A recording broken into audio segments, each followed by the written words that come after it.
Alright, everybody, how's it going? So you're here. We're here to talk about some comics, like we usually are. So let's get into it. This is a small pile, so it shouldn't be a very long video unless I just get really passionate and start talking about something for like 30 minutes. I mean, you guys might be in for like a 40-minute conversation about the characteristics and of potatoes. I don't know. We'll see. We'll see what happens. We'll play it by ear. First up, we have this Monsters on the Prowl book, number 14 from Marvel.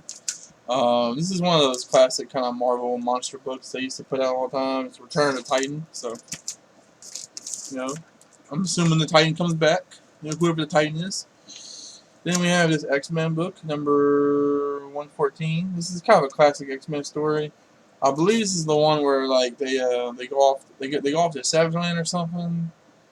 Or no, I think it's they're fighting Magneto on a ship or something, and the ship crashes into Savage Land, and most of the X-Men are presumed to be dead, except for Jean Grey and Beast, since you can see that the three characters at the bottom are all like in color, so that means they're alive, and all these other characters are like ghosts. You're like transparent images, which is supposed to represent that they presume dead. But you find out they're not dead; they're just trapped in the Savage Land. They have to fight their way out, and I remember it being a really cool story. It's got some really good art from whoever was doing X-Men comics during that time. I want to say it was John Romero. Not 100% sure on that, but it is really good art. The cover's a little damaged from water damage. It's a little puffy and all that. But then we have this Wonder Woman book, Wonder Woman number 237, classic Earth 2 Wonder Woman appearance. Back before they did the Crisis on Different Earths and kind of put everything together. You used to get just random issues of comics that would have the other Earth version of the character in it. So, yeah, pretty cool cover. Giant aliens trying to kill General MacArthur. Wonder Woman's trying to save him. He's all mad. He's like, "Get back, Wonder Woman! I don't need a woman to fight my battles." So yeah, it's pretty much a classic story. It pretty much really gets real in depth into the relations between men and women of the time and how we totally respect each other, and it was all equal. We didn't think any less of anybody else, or they didn't think any less of us. Who am I joking? That's totally not what this is.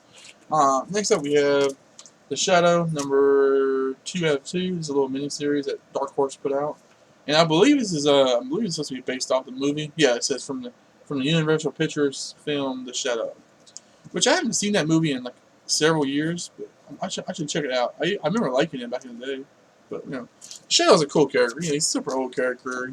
He's one of those characters that predates Batman that you can tell Batman got a lot of inspiration from, or the creators of Batman got inspiration from. Then we have the Avenger comics. This is number 474.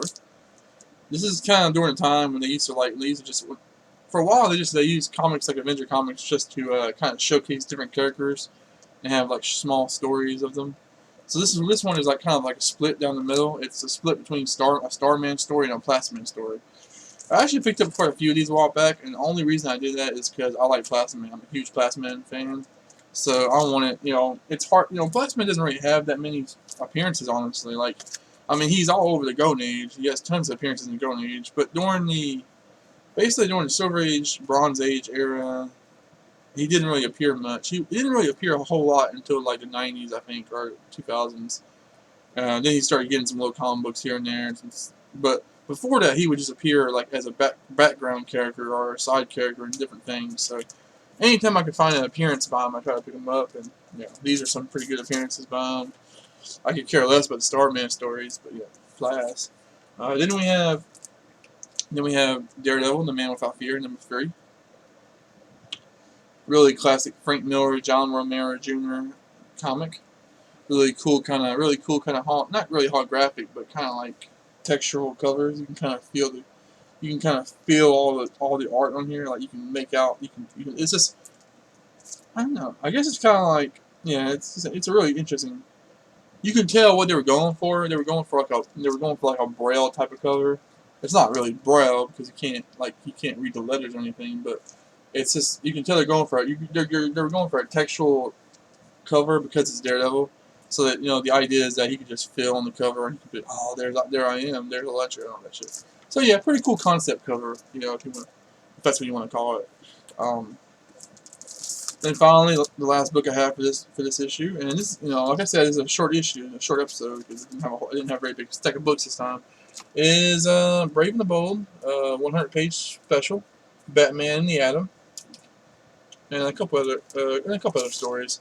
This is a really cool cover. It's beat up, you know. It's got it's got some damage on it, some writing and stuff. But I think the main story is pretty cool. It's a corpse that wouldn't die. We killed Batman, and no witnesses. Well, guess what? There is a witness right there in the corner. The Atom. It's just one of those silly kind of little story covers. Then you got this other story, but I'm assuming about the challenges that I know right there. And on the very bottom, you got a reprint of a classic Dr. Fate and Hourman team up against Solomon Grundy. So that's cool. Also, we have the origin of the Viking Prince, and who is the supreme magical hero. So that's kind of cool. These 100-page specials would always just kind of put a whole bunch of different stories together. You usually got like one or two, you know, new stories, and then you got some different reprints of various characters or titles. And they weren't usually like organized anyway. Like it wasn't usually like any kind of rhyme or reason to the stories, in my opinion. Like for example, yes, the main story is Batman, but then you have a Challenge the Unknown story and a Dr. Fate story, and you have a Viking Prince story. I mean, what do those four stories have to do with each other? Like, I can't. Yeah. Maybe if they're all magic related stories, or maybe if they're all crime related stories. But I don't know. I mean, it's whatever. It's cool. It's still cool. Oh, somebody! Shots fired! Shots fired! Oh, okay, that's just fireworks. I live in a very rural area, so during this time of year, people are gonna be shooting fireworks nonstop, and it's gonna be annoying. And I'm gonna probably shoot them back with some non-fireworks. You might hear about it in the news. Anyway, see you guys later, and as always, thanks for watching.